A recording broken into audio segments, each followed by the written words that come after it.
ثانيه واحده كده عشان الكلام ده يهمك انت. تعرف ان اكتر حاجه بتتعب في اي علاقه انك تدي اكتر من اللي بتاخده. السلام عليكم ورحمه الله وبركاته، ازيكم عاملين ايه؟ يا رب تكونوا بخير.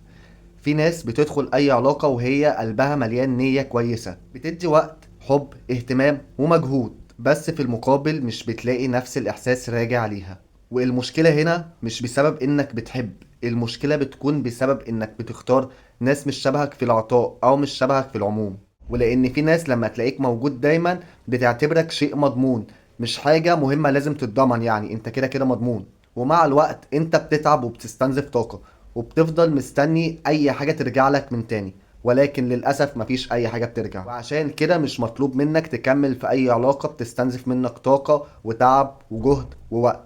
تحدي الفيديو ده او فولة الفيديو ده بتقولك اللي ما يقدرش وجودك يبقى ما يستاهلش تعبك.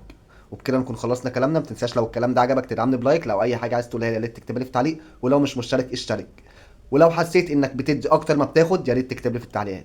شكرا.